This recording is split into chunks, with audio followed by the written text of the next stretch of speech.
More on that story now. Joining us to discuss the decision in more detail and in depth is the spokesperson of the NPA, Mr. Nathi Mncube. Mr. Mncube, a very good morning to you. Thank you so much for your time.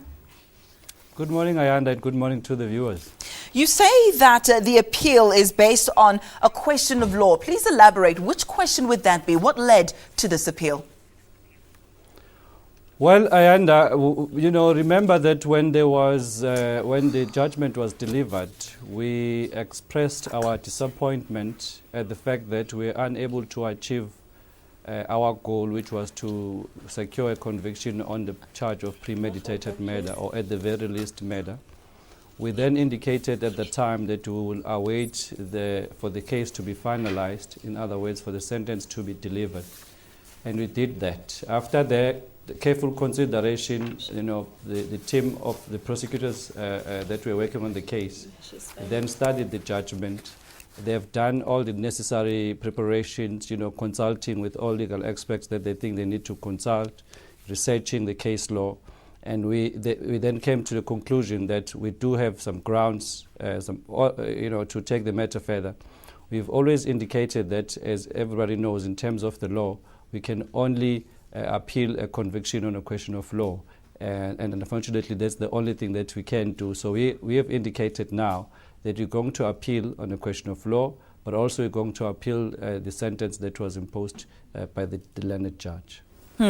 Some would say that this is a win-win situation, if we can even say that, for lack of a better phrase. He does get jail time, but those who empathized with him would know that it wasn't too harsh. It was restorative instead of punitive. Talk to us about whether or not this is in the best interest of justice at the moment. Well, what we think would be best, it will be in the best interest of justice, is that we think that there was an error that was made in law, in the manner that the interpretation of the law was incorrect, and also the way it was applied. And our view at this point is that we should take the matter forward.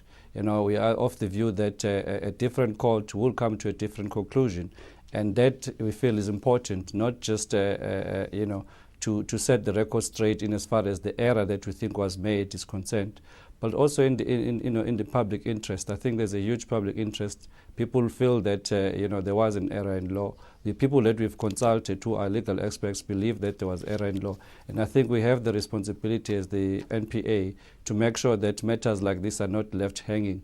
We should take them to the highest court in the land so that there can be clarity on these legal issues.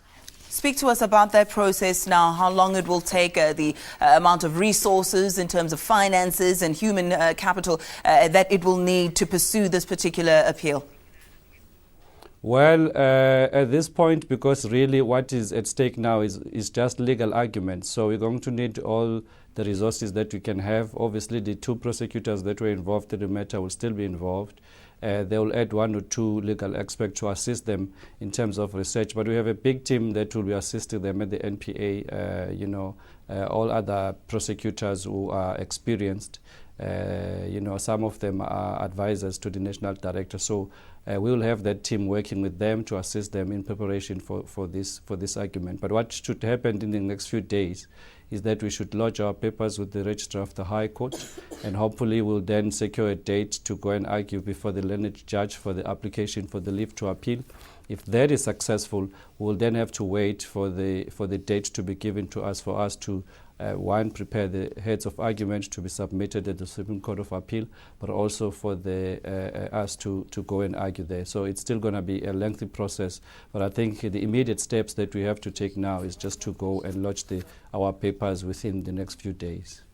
All right, Mr. Mncube, we will perhaps continue having this conversation with you as the story develops. We'd like to perhaps ask you 1 or 2 extra questions, but that is a matter of time. Of course, it would be not prudent to pursue those questions right now until we see perhaps a possible outcome. But we thank you again for joining us, NPA spokesperson Nathi Mncube. Convicted taxi driver Zola